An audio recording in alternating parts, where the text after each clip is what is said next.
Welcome back to ಸ್ಪರ್ಧಾ lines. ನಮ್ಮ ಒಂದು ಕರೆಂಟ್ ಅಫೇರ್ಸ್ ನ ಕಂಟಿನ್ಯೂ ಮಾಡ್ತಾ ಹೋಗೋಣ. ಇವತ್ತು ಜೂನ್ 7, 8, 9 ಸುದ್ದಿಲಿದ್ದಂತ ಕೆಲವೊಂದು ಇಂಪಾರ್ಟೆಂಟ್ ಆರ್ಟಿಕಲ್ಗಳನ್ನ ತಗೊಂಡು ಡಿಸ್ಕಸ್ ಮಾಡ್ತಾ ಹೋಗೋಣ. ಇವತ್ತಿನ ಆರ್ಟಿಕಲ್ಗಳಿಗೆ ಹೋಗೋದಕ್ಕಿಂತ ಮುಂಚೆ ಒಂದು ಅನೌನ್ಸ್ಮೆಂಟ್ ಏನಂದ್ರೆ, ನಮ್ಮಲ್ಲಿ ಈಗ ಆಲ್ರೆಡಿ ಏನೊಂದು current affairs essential program launch ಮಾಡಿದೀವಿ. ಅದು ತುಂಬಾ ಚೆನ್ನಾಗಿ ನಡೀತಾ ಇದೆ. ಈಗ ಸದ್ಯದಲ್ಲೇ ಸಾಕಷ್ಟು notifications ಗಳಾಗೋದಿದೆ.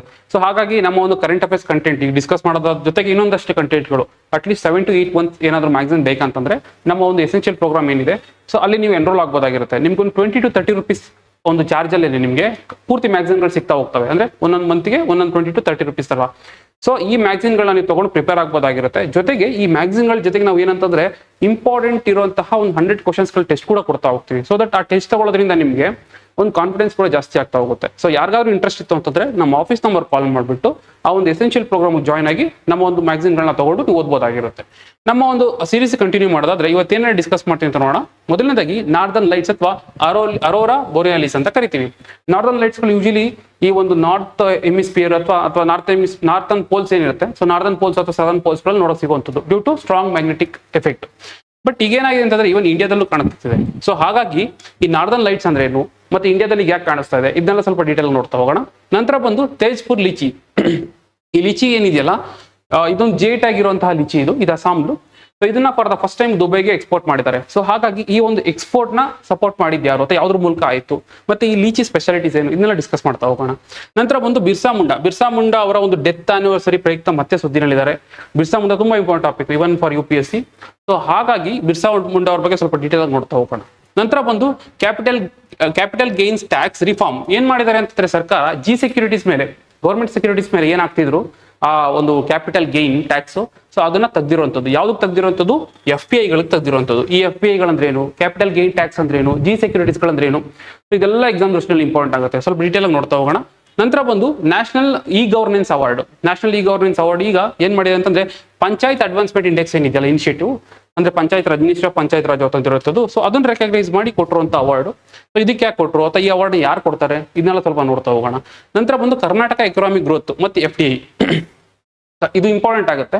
Almost economic survey part ಅಂತಾನೆ ಹೇಳ್ಬೋದು. ಸದ್ಯಕ್ಕೂ ನ್ಯೂಸ್ ಪೇಪರ್ ಒಂದು ಆರ್ಟಿಕಲ್ ಬಂದಿತ್ತು, ಸೊ ಅದಕ್ಕೆ ಸಂಬಂಧಪಟ್ಟಾಗಿ ತಗೊಂಡಿರುತ್ತೆ. ಇದು ಸ್ವಲ್ಪ ಡಿಸ್ಕಸ್ ಮಾಡ್ತಾ ಹೋಗೋಣ. ನಂತರ ಬಂದು India's first sea shipment of millet product to New Zealand. ಏನ್ ಮಾಡಿದ್ದಾರೆ ಅಂತಂದ್ರೆ, ಇಂಡಿಯಾದಿಂದ ಯಾಕೆ ಇಂಪಾರ್ಟೆಂಟ್ ಅಂತ ಹೇಳ್ತಾ ಇದೀನಿ ಅಂತಂದ್ರೆ, ಕರ್ನಾಟಕದಿಂದ ಏನ್ ಮಾಡಿದ್ದಾರೆ, ಈ ಒಂದು ಮಿಲೆಟ್ ಪ್ರಾಡಕ್ಟ್ಗಳು, ಈ ಒಂದು ಪ್ರಾಡಕ್ಟ್ಗಳು ಏನಿದೆ ಮಿಲೆಟ್ದು, ಸೊ ಅದನ್ನ ಶಿಪ್ಮೆಂಟ್ ಮೂಲಕ ನ್ಯೂಜಿಲೆಂಡ್ ಕಳಿಸಿದ್ದಾರೆ ಫಸ್ಟ್ ಟೈಮ್. ಸೊ ಹಾಗಾಗಿ ಇಂಪಾರ್ಟೆಂಟ್ ಆಗುತ್ತೆ. ಇದನ್ನು ಡಿಸ್ಕಸ್ ಮಾಡ್ತಾ ಹೋಗೋಣ. ಇಷ್ಟು ಟಾಪಿಕ್ಗಳನ್ನ ಡಿಸ್ಕಸ್ ಮಾಡ್ತಾ ಇದಕ್ಕೆ ಸಂಬಂಧಪಟ್ಟಂತ ಒಂದಷ್ಟು MCಗಳನ್ನ ಸಾಲ್ವ್ ಮಾಡ್ತಾ ನಮ್ಮ ಸೀರೀಸ್ನ ಕಂಟಿನ್ಯೂ ಮಾಡ್ತಾ ಹೋಗೋಣ. ಬನ್ನಿ. ಮೊದಲನೇ ಆರ್ಟಿಕಲ್ ನೋಡೋದಾದ್ರೆ ನಾರ್ದರ್ನ್ ಲೈಟ್ಸ್ ಇನ್ ಇಂಡಿಯಾ. ನೋಡಿ, ಕ್ವಶನ್ ಮಾರ್ಕ್ ಹೇಳಿದ್ದಾರೆ ಆಶ್ಚರ್ಯವಾಗಿ. So northern lights in India ಏನಾಗಿದೆ ಅಂತಂದ್ರೆ, ನಾರ್ದರ್ನ್ ಲೈಟ್ಸ್ ಅಂತಂದ್ರೆ ಯೂಶಲಿ ಈ ಒಂದು ಅರ್ತ್ ಪೋಲಾರ್ ರೀಜನ್ ಬರುತ್ತಲ್ಲ. ಫಾರ್ ಎಕ್ಸಾಂಪಲ್ ನೋಡಿ, ಇದು ನಾರ್ತ್ ಪೋಲ್, ಇದು ಸೌತ್ ಪೋಲ್ ಅಂತ ಕರಿತೀವಲ್ವಾ. ಈ ಪೋಲಾರ್ ರೀಜನ್ಗಳಲ್ಲಿ ಮ್ಯಾಗ್ನೆಟಿಕ್ ಫೀಲ್ಡ್ ಸ್ಟ್ರಾಂಗ್ ಆಗಿರುತ್ತೆ. ಮ್ಯಾಗ್ನೆಟಿಕ್ ಫೀಲ್ಡ್ ಸ್ಟ್ರಾಂಗ್ ಆಗಿದ್ದಾಗ ಏನಾಗುತ್ತೆ ಅಂತಂದಾಗ, ಯಾವಾದ್ರೂ ಈ ಸೋಲಾರ್ ಫ್ಲೇರ್ಗಳಾಗ್ಬೋದು ಅಥವಾ ಕರೋನಲ್ ಮಾಸ್ ಎಜೆಕ್ಷನ್ ಅಂತ ಕರಿತೀವಿ, ಸೋಲಾರ್ ಸ್ಟ್ರಾಮ್ ಅಂತ ಕರಿತೀವಿ. ಸೊ ಇವುಗಳೇನಾದ್ರೂ ಈ ಮ್ಯಾಗ್ನೆಟಿಕ್ ಫೀಲ್ಡ್ ಜೊತೆ ಏನಾದ್ರೂ ಕಾಂಟ್ಯಾಕ್ಟ್ ಬಂತು ಅಂತಂದ್ರೆ, ಈ ಒಂದು ಅಟ್ಮಾಸ್ಫಿಯರ್ ಇರುವಂತಹ ಕೆಲವೊಂದು ನೈಟ್ರೋಜನ್ ಆಟಮ್ಗಳಾಗ್ಬೋದು, ಆಕ್ಸಿಜನ್ ಆಟಮ್ಗಳಾಗ್ಬೋದು, ಸೊ ಅಲ್ಲಿರುವಂತಹ ಕೆಲವೊಂದು ಆಟಮ್ಗಳು ಎಕ್ಸೈಟ್ಮೆಂಟ್ ಆಗುತ್ತೆ ಅಥವಾ ಅಲ್ಲಿರುವಂತಹ ಎಲೆಕ್ಟ್ರಾನ್ಸ್ಗಳು ಎಕ್ಸೈಟ್ ಆಗುತ್ತೆ. ಬಿಕಾಸ್ ಇಲ್ಲಿರುವಂತಹ ಒಂದು ಸೋಲಾರ್ ಪ್ಲೇನ್ ಅಲ್ಲಿ ಫ್ರೀ ಎಲೆಕ್ಟ್ರಾನ್ಸ್ಗಳಿರ್ತವೆ ಅಥವಾ ಅಯಾನ್ಸ್ಗಳಿರ್ತವೆ. ಸೊ ಹಾಗಾಗಿ ಏನಾಗುತ್ತೆ ಅಂತಂದ್ರೆ, ಅವು ಎಕ್ಸೈಟ್ ಆದಾಗ ಈ ರೀತಿಯಾದಂತಹ ಒಂದು ಕಲರ್ ಫಾರ್ಮ್ ಆಗುತ್ತೆ ಡ್ಯೂ ಟು ವೇವ್ಲೆಂತ್ ಚೇಂಜ್ ಆಗೋದ್ರಿಂದ. ಸೊ ಹಾಗಾಗಿ ಈ ರೀತಿ ಆಗುವಂಥದ್ದು ವೆರಿ ಕಾಮನ್ ಎಲ್ಲಿ, ಪೋಲಾರ್ ರೀಜನ್ಗಳಲ್ಲಿ. ಇದಕ್ಕೆ ಏನ್ ಬೇಕು, ಒಂದು ಮ್ಯಾಗ್ನೆಟಿಕ್ ಫೀಲ್ಡ್ ಬೇಕು, ಜೊತೆಗೆ ಈ ರೀತಿಯಾದಂತಹ ಒಂದು ಸೋಲಾರ್ ಪ್ಲೇರ್ಗಳು ಬೇಕು, ಅಯಾನ್ ಇರುವಂತದ್ದು. ಸೊ ಈ ರೀತಿಯಾದಂತಹ ಒಂದು ವಿಚಾರ ಇವನ್ ಇಂಡಿಯಾದಲ್ಲೂ ಕಾಣಕ್ಕೆ ಸಿಕ್ಕಿದೆ ಈಗ. ಯಾಕೆ ಅಂತಂದ್ರೆ, ಈ ಸಲ ಏನೊಂದು ಕರೋನಲ್ ಮಾಸ್ ಎಜೆಕ್ಷನ್ ಆಗಿದೆ, ಅದು ತುಂಬಾ ಸ್ಟ್ರಾಂಗ್ ಆಗಿದೆ. ಸೊ ಆಗಿರೋದ್ರಿಂದ ಆ ಒಂದು ಕರೋನಲ್ ಮಾಸ್ ಎಜೆಕ್ಷನ್ ಇಲ್ಲಿರುವಂತಹ ಒಂದು ಏನೊಂದು ಮ್ಯಾಗ್ನೆಟಿಕ್ ಫೀಲ್ಡ್ ಇದೆಯಲ್ಲ, ಸೊ ಆ ಒಂದು ಮ್ಯಾಗ್ನೆಟಿಕ್ ಫೀಲ್ಡ್ ಜೊತೆನೂ ಬರ್ತಾ ಇದೆ. ಸ್ಟ್ರಾಂಗ್ ಆಗಿರೋದ್ರಿಂದ ಇಲ್ಲಿರೋ ಮ್ಯಾಗ್ನೆಟಿಕ್ ಫೀಲ್ಡೇ ಸಾಕಾಗಿದೆ ಆ ರೀತಿಯಾದಂತಹ ಒಂದು ಅರೋರಾ ಫಾರ್ಮ್ ಆಗೋಕ್ಕೆ. ಹಂಗಂತೇಳಿ ಎಲ್ಲಾ ಕಡೆನೂ ಕಾಣಿಸ್ತಾ ಇಲ್ಲ. ಸ್ವಲ್ಪ ಎಲಿವೇಟೆಡ್ ರೀಜನ್ ಅಥವಾ ಹೈ ಆಲ್ಟಿಟ್ಯೂಡ್ ಹೇಳ್ತೀವಿ, ಈ ಲಡಾಖ್ ಆಗ್ಬೋದು, ಕಾಶ್ಮೀರ ಆಗ್ಬೋದು, ಅಥವಾ ಉತ್ತರಾಖಂಡ್ ರೀಜನ್ ಆಗ್ಬೋದು. ಸೊ ಇಲ್ಲಿ ನೋಡಕ್ ಸಿಕ್ಕಿರುವಂಥದ್ದು ಇಂಡಿಯಾದಲ್ಲಿ. ಸೊ ಆ ಒಂದು ಹಿನ್ನೆಲೆಯಲ್ಲಿ ನಾವು ಅರೋರಾ ತಿಳ್ಕೊಳ್ಳೋದು ಇಂಪಾರ್ಟೆಂಟ್, ಎಕ್ಸಾಮ್ ದೃಷ್ಟಿಯಿಂದ ನೆನ್ಪಿಟ್ಕೋಬೇಕು. ಸೊ ಪ್ರಶ್ನೆ ಯಾವ ರೀತಿ ಬರ್ಬೋದು, ಧ್ರುವ ಪ್ರಭೆ, ಅರೋರಾ ಬೊರೆಯಾಲಿಸ್, ಉತ್ತರ ಧ್ರುವ ಜ್ಯೋತಿ ಸಂಬಂಧಿಸಿದ ಈ ಕೆಳಗಿನ ಗಮನಿಸಿ. ಎಲ್ಲಾನು ಒಂದೇನೆ. ಭೂಕಾಂತೀಯ ಅಡಚಣೆ ಅಥವಾ ಜಿಯೋಮ್ಯಾಗ್ನೆಟಿಕ್ ಡಿಸ್ಟರ್ಬೆನ್ಸ್ ಸಮಯದಲ್ಲಿ ಸೌರಮಾರುತದ ಆವೇಶಭರಿತ ಕಣಗಳು, ಚಾರ್ಜ್ಡ್ ಪಾರ್ಟಿಕಲ್ಸ್, ಅಯಾನ್ಸ್ ಏನಿದೆ, ಸೊ ಅವು ಭೂಮಿಯ ಮೇಲಿನ ವಾತಾವರಣದೊಂದಿಗೆ ಪರಸ್ಪರ ಪ್ರತಿಕ್ರಿಯಿಸುವುದರಿಂದ ಇದು ಸಂಭವಿಸುತ್ತದೆ. ಯಾಕಂತಂದ್ರೆ ಇಲ್ಲಿ ಮ್ಯಾಗ್ನೆಟಿಕ್ ಫೀಲ್ಡ್ ಇದೆ. ಈ ಸ್ಟೇಟ್ಮೆಂಟ್ ಸರಿಯಾಗಿದೆ. ಈ ಅಯಾನು ಮಂಡಲದಲ್ಲಿರುವ ಎಸ್ಪೆಷಲಿ ಇದಾಗುವಂಥದ್ದೇ ಅಯೋನೋಸ್ಫಿಯರ್ ಅಲ್ಲಿ ಅಯಾನು ಮಂಡಲದಲ್ಲಿರುವ ಆಮ್ಲಜನಕ ಮತ್ತು ಸಾರಜನಕ ನೈಟ್ರೋಜನ್ ಪರಮಾಣುಗಳೊಂದಿಗೆ ಈ ಕಣಗಳು ಡಿಕ್ಕಿ ಹೊಡೆದಾಗ ಗೋಚರ ಬೆಳಕು ಅಥವಾ ವಿಸಿಬಲ್ ಲೈಟ್ ಏನಾಗುತ್ತೆ ಉತ್ಪತ್ತಿ ಆಗುತ್ತದೆ. ಸೊ ಈಗ ಏನ್ ನಮ್ಗೆ ಅರೋರಲ್ ಕಾಣಿಸುತ್ತಲ್ಲ light, so it's part of visible light. So ಹಾಗಾಗಿ ಇದು ಕರೆಕ್ಟ್ ಆಗಿದೆ. ಸಾಮಾನ್ಯ ಪರಿಸ್ಥಿತಿಗಳಲ್ಲಿ ಇದು ಪ್ರತಿ ವರ್ಷ ಭಾರತದಂತ ಉಷ್ಣವಲಯದ ದೇಶಗಳಲ್ಲಿ ಸಾಮಾನ್ಯವಾಗಿ ಕಂಡು ಬರುತ್ತದೆ. ನಾನು ಆಲ್ರೆಡಿ ಹೇಳಿದೆ, ಯೂಶಲಿ ನಮಗೆ ಕಾಣುವಂಥದ್ದು ಟ್ರಾಪಿಕಲ್ ರೀಜನ್ ಅಲ್ಲ. ಈಗ ಫಾರ್ ಎಕ್ಸಾಂಪಲ್ ಈ ಧ್ರುವ ಪ್ರದೇಶಗಳೇನು ಬರ್ತವೆ, ಪೋಲಾರ್ ರೀಜನ್ಗಳೇನು ಬರ್ತವೆ ಅಲ್ಲಿ ನೋಡುವಂಥದ್ದು. ಸೊ ಹಾಗಾಗಿ ಟ್ರಾಪಿಕಲ್ಲಿ ಇದು ತುಂಬಾ ಅಷ್ಟು ಸಾಮಾನ್ಯವಾಗಿ ಕಾಣಿಸಲ್ಲ. ಈ ಸ್ಟೇಟ್ಮೆಂಟ್ ತಪ್ಪಾಗುತ್ತೆ. ಸೊ ಹಾಗಾಗಿ 1 ಮತ್ತು 2 ಮಾತ್ರ ಸರಿಯಾಗಿದೆ. ಮುಂದಿನ ಆರ್ಟಿಕಲ್ ನೋಡೋದಾದ್ರೆ, Assam GI tagged Tezpur litchi reaches international market with first export to Dubai. ಅಸ್ಸಾಂನ ಜೆ ಟ್ಯಾಗ್ ಪಡೆದಿರುವಂಥದ್ದು ಈ ತೇಜ್ಪುರ್ ಅನ್ನೋ ಒಂದು ರೀಜನ್ ಅಲ್ಲಿ ಬೆಳೆಯುವಂತಹ ಈ ಅಸ್ಸಾಂನ ಲಿಚಿ ಏನಿದೆ, ಜೆ ಟ್ಯಾಗ್ ಪಡೆದಿರುವಂತಹ ಲಿಚಿ, ಇದನ್ನ ಫಾರ್ ದ ಫಸ್ಟ್ ಟೈಮ್ ಏನ್ ಮಾಡಿದ್ದಾರೆ ಅಂತಂದ್ರೆ ದುಬೈಗೆ ಎಕ್ಸ್ಪೋರ್ಟ್ ಮಾಡಿದ್ದಾರೆ. ಸೊ ಆ ಒಂದು ಹಿನ್ನೆಲೆಯಲ್ಲಿ ನಾವು ತಿಳ್ಕೊಬೇಕಾಗಿರೋದು ಲಿಚಿ ಬಗ್ಗೆ. ಈ ಲಿಚಿ ಏನಿದೆ ನೋಡಿ, ರೆಡ್ ಬ್ರೈಟ್ ಕಲರ್ ಇರುವಂತದ್ದು, ಆಲ್ಮೋಸ್ಟ್ 60% ಜ್ಯೂಸ್ ಇರುತ್ತಂತೆ, ಪಲ್ಪ್ ಇರುತ್ತಂತೆ, ಸಣ್ಣದಾಗಿರತ್ತಂತೆ ಇದ್ರದ್ದು ಸೀಡ್ಸ್. ಸೊ ತುಂಬಾ ಟೇಸ್ಟಿ ಆಗಿರುವಂತಹ ಒಂದು ಲಿಚಿ ಇದು. ನೋಡಬಹುದು ಲಾರ್ಜ್ ಸೈಜ್ ಇರುತ್ತೆ, ಬ್ರೈಟ್ ರೆಡ್ ಕಲರ್ ಇದೆ, ನಾವು ನೋಡಿದ್ವಿ. 60% ಜ್ಯೂಸ್ ಕಂಟೆಂಟ್ ಇದೆಯಂತೆ. ಸೊ ಬೀಜ ಕೂಡ ತುಂಬಾ ಸಣ್ಣದಿರುತ್ತೆ ಇದು. ಸೊ ಹಾಗಾಗಿ ಇದನ್ನ ಏನ್ ಮಾಡಿದ್ದಾರೆ, ಈಗ ಫಸ್ಟ್ ದುಬೈಗೆ ಎಕ್ಸ್ಪೋರ್ಟ್ ಮಾಡಿರುವಂಥದ್ದು. ಇದನ್ನ ಎಕ್ಸ್ಪೋರ್ಟ್ ಮಾಡಿದಂತ ಯಾರು, ಇದನ್ನ ಎಕ್ಸ್ಪೋರ್ಟ್ ಮಾಡಿರುವಂಥದ್ದು ಅಪೇಡಾ. ನೆನ್ಪಿಟ್ಕೋಬೇಕು, agriculture and processed food export development authority. Agriculture and processed food export development authority APEDA ಏನ್ ಮಾಡುತ್ತೆ, ಸೊ ಇದನ್ನ ಎಕ್ಸ್ಪೋರ್ಟ್ ನ ಫೆಸಿಲಿಟೇಟ್ ಮಾಡಿರುವಂಥದ್ದು. ಈ ಅಪೇಡಾ ಯಾವುದು? ಈ ಅಪೇಡಾ ಬಂದು ಒಂದು ಸ್ಟ್ಯಾಚ್ಯುಟರಿ ಬಾಡಿ. ಇದೊಂದು ಸ್ಟ್ಯಾಚ್ಯುಟರಿ ಬಾಡಿ ಅಥವಾ ಶಾಸನಬದ್ಧ ಸಂಸ್ಥೆ ಅಂತ ಕರಿತೀವಿ. ಅಪೇಡಾ ಆಕ್ಟ್ 1985 ಏನಿದೆ, ಸೊ ಅದರ ಅಂಡರಲ್ಲೇ ಎಸ್ಟಾಬ್ಲಿಷ್ ಮಾಡಿದಂಥದ್ದು. ಈಗಲೂ ಕೂಡ ಇದು ಮಿನಿಸ್ಟ್ರಿ ಆಫ್ ಕಾಮರ್ಸ್ ಕೆಳಗಡೆ ಕೆಲಸ ಮಾಡುತ್ತೆ. ಇದ್ರ ಕೆಲಸ ಏನಂತಂದ್ರೆ, ಈಗ ಯಾವ್ದಾದ್ರು ಒಂದು ಪ್ರಾಡಕ್ಟ್ಗಳು ಇರ್ತವೆ ಅಂತಂದ್ರೆ ಆ ಎಕ್ಸ್ಪೋರ್ಟ್ ಗಳಿಗೆ ಪ್ರಮೋಷನ್ ಮಾಡುವಂಥದ್ದು, ಅದಕ್ಕೆ ಬ್ರ್ಯಾಂಡಿಂಗ್ ಕೊಡುವಂಥದ್ದು, ಸರ್ಟಿಫಿಕೇಶನ್ ಇಶ್ಯೂ ಮಾಡುವಂಥದ್ದು, ಅಥವಾ ಗ್ಲೋಬಲ್ ವ್ಯಾಲ್ಯೂ ಚೈನ್ ನ ಕೊಡುವಂಥದ್ದು, ಮಾರ್ಕೆಟ್ ಫೆಸಿಲಿಟೀಸ್ ಪ್ರೊವೈಡ್ ಮಾಡುವಂಥದ್ದು, ಈ ಕೆಲಸಗಳನ್ನ ಮಾಡುತ್ತೆ ಅಪೇಡಾ. ನೆನ್ಪಿಟ್ಕೋಬೇಕಾಗತ್ತೆ. ಸೊ ಪ್ರಶ್ನೆ ಯಾವ ರೀತಿ ಬರುತ್ತೆ, ತೇಜ್ಪುರ್ ಲಿಚಿಗೆ ಸಂಬಂಧಿಸಿದಂತೆ ಕೆಳಗಿನ ಗಮನಿಸಿ. ಅಸ್ಸಾಂನ ಜೆ ಟ್ಯಾಗ್ ಹೊಂದಿರುವ ತೇಜ್ಪುರ್ ಲಿಚಿಯನ್ನು ಅಪೇಡಾ ಮೂಲಕ ಮೊದಲ ಬಾರಿಗೆ ದುಬೈಗೆ ರಫ್ತು ಮಾಡಲಾಗಿದೆ. ಸೊ ನಿಮ್ಗೆ ಅಸ್ಸಾಂ ಚೇಂಜ್ ಮಾಡ್ಬೋದು ಇಫ್ ಪಾಸಿಬಿಲಿಟೀಸ್ ಅಂದ್ರೆ, ದುಬೈ ಚೇಂಜ್ ಮಾಡ್ಬೋದು, ಜೆ ಟ್ಯಾಗ್ ಸಿಕ್ಕಿದೆಯೋ ಇಲ್ಲೋ ಚೇಂಜ್ ಮಾಡ್ಬೋದು, ಈ ಒಂದು ಇನ್ಸ್ಟಿಟ್ಯೂಷನ್ ಚೇಂಜ್ ಮಾಡ್ಬೋದು, ಯಾವ್ದನ್ನ ಬೇಕಾದ್ರೂ ಆಲ್ಟರ್ ಮಾಡ್ಬೋದು. ಬಟ್ ಈ ಕ್ವಶನ್ ಅಲ್ಲಿ ಎಲ್ಲ ಸರಿಯಾಗಿದೆ. ಸೊ ಹಾಗಾಗಿ ಕರೆಕ್ಟ್ ಆಗಿದೆ. ಭೌಗೋಳಿಕ ಸೂಚಾಂಕ ಟ್ಯಾಗ್ ಅನ್ನು ಭೌಗೋಳಿಕ ಸೂಚನೆಗಳು ಅಥವಾ ಸೂಚ್ಯಂಕ ಕಾಯ್ದೆ 1999 ಅಡಿಯಲ್ಲಿ ನೀಡಲಾಗುತ್ತದೆ. ಹೌದು, ಜೆ ಟ್ಯಾಗ್ ನ ಇದೇ ಒಂದು ಆಕ್ಟ್ ರೆಗ್ಯುಲೇಟ್ ಮಾಡ್ತಿರುವಂತದ್ದು ಜೆ ಟ್ಯಾಗ್ ಆಕ್ಟ್ 1999. ಇದೇನ್ ಮಾಡುತ್ತೆ ಅಂತಂದ್ರೆ 10 ವರ್ಷಗಳ ಕಾಲವರೆಗೂ ಆ ಒಂದು ಭೌಗೋಳಿಕ ಪ್ರದೇಶಗಳಲ್ಲಿ ಆ ಪ್ರಾಡಕ್ಟ್ ಪ್ರಮೋಟ್ ಮಾಡೋದಕ್ಕೆ, ಮ್ಯಾನುಫ್ಯಾಕ್ಚರಿಂಗ್ ಪ್ರಾಡಕ್ಟ್ ಆಗ್ಬೋದು, ಅಗ್ರಿಕಲ್ಚರ್ ಪ್ರಾಡಕ್ಟ್ ಆಗ್ಬೋದು, ಸೊ ಆ ಒಂದು ಲೊಕಾಲಿಟಿಗೆ ಆ ಒಂದು ಪ್ರೊಟೆಕ್ಷನ್ ಕೊಡುವಂಥದ್ದು. ಅಂದ್ರೆ ಅವ್ರು ಮಾತ್ರ ಮ್ಯಾನುಫ್ಯಾಕ್ಚರ್ ಮಾಡ್ಬೋದು, ಅವ್ರು ಮಾತ್ರ ಬೆಳಿಬೋದು ಅಂತ. ಸೊ ಆಕ್ಟ್ ಕೂಡ ಕರೆಕ್ಟ್ ಆಗಿದೆ. ಸೊ ಹಾಗಾಗಿ 2 ಸ್ಟೇಟ್ಮೆಂಟ್ಗಳು ಕರೆಕ್ಟ್ ಆಗಿದೆ. ಇಲ್ಲಿ ಕೇಳಿರುವಂಥದ್ದು ಇನ್ಕರೆಕ್ಟ್, ತಪ್ಪಾದ ಹೇಳಿಕೆ ಕೇಳಿದ್ದಾರೆ. ಸೊ 1 ಮತ್ತು 2 ಅಲ್ಲ, ಯಾಕಂದ್ರೆ 2 ಸರಿಯಾಗಿದೆ. ಮುಂದಿನ ಆರ್ಟಿಕಲ್ ನೋಡಿದ್ರೆ, vice president CP Radhakrishnan pays tribute to Bhagwan Birsa Munda on martyrdom day. ಏನಾಗಿದೆ ಅಂತಂದ್ರೆ, ಬಿರ್ಸಾ ಮುಂಡಾ ಅವ್ರು ಏನಿದಾರಲ್ಲ, ಸೊ ಅವರ ಒಂದು ಮಾರ್ಟೈರ್ಡಮ್ ಡೇ ಅಥವಾ ಡೆತ್ ಆನಿವರ್ಸರಿ ಯಾವಾಗ ಬರುವಂಥದ್ದು ಅಂದ್ರೆ 9th ಜೂನು. ಸೊ ಹಾಗಾಗಿ ಅವರಿಗೆ ಒಂದು ರೆಸ್ಪೆಕ್ಟ್ ನ ಕೊಟ್ಟಿರುವಂಥದ್ದು. ಸೊ ಹಾಗಾಗಿ ಸುದ್ದಿನಲ್ಲಿದೆ. ನಾವು ಇದರ ಒಂದು ಹಿನ್ನೆಲೆಯಲ್ಲಿ ಸ್ವಲ್ಪ ಬಿರ್ಸಾ ಮುಂಡಾ ಅವ್ರ ಬಗ್ಗೆ ನೋಡ್ಕೋಬೇಕಾಗತ್ತೆ. ಬಿರ್ಸಾ ಮುಂಡಾ ಈಗ ಒಂದು ಜಾರ್ಖಂಡ್ ಏನಿದೆ, ಛೋಟಾ ನಾಗ್ಪುರ್ ಪ್ಲೇಟು, ಸೊ ಅಲ್ಲಿದ್ದಂಥ ಟ್ರೈಬ್ ಯಾವುದು, ಮುಂಡಾ ಟ್ರೈಬ್ಸ್ ಏನಿದಾರಲ್ಲ, ಸೊ ಅಲ್ಲಿದ್ದಂಥ ಒಬ್ರು ನಾಯಕರು ಇವರು 1975 ಇವ್ರು ಹುಟ್ಟಿರ್ತಾರೆ. ಎಲ್ಲಿ ಅಂತ ಹೇಳಿದ್ರೆ ಜಾರ್ಖಂಡ್ ಛೋಟಾ ನಾಗ್ಪುರ್ ಪ್ಲಾಟಿನಲ್ಲಿ ಇದ್ದಂಥವ್ರು. ಅಲ್ಲಿದ್ದಂಥ ಮುಂಡಾ ಟ್ರೈಬಲ್ ಒಬ್ರು ಇದ್ದಂಥವ್ರು. ಇವರು ಎಷ್ಟು ಅಲ್ಲಿ ಸಾಧನೆಗಳು ಮಾಡಿದ್ದಾರೆ ಅಂತಂದ್ರೆ, ಇವ್ರನ್ನ ಧರ್ತಿ ಹಬ್ಬ ಅಂತ ಕರೀತಾರಂತೆ, ಅಥವಾ ಹಬ್ಬ ಧರ್ತಿ ಅಂತ ಕರೀತಾರೆ. ಅಂದ್ರೆ ಈ ಭೂಮಿಗೆ ತಂದೆ ಅಂತ ಕರೀತಾರಂತೆ, ಭಗವಾನ್ ಅಂತಾನು ಕರೀತಾರೆ, ಇವ್ರನ್ನ ದೇವರು ಅಂತ ಕರೀತಾರಂತೆ. ಆ ರೀತಿಯಾದಂಥ ಸೋಷಿಯಲ್ ರಿಫಾರ್ಮ್ಸ್ಗಳನ್ನ ಇವ್ರು ಮಾಡಿರುವಂಥದ್ದು.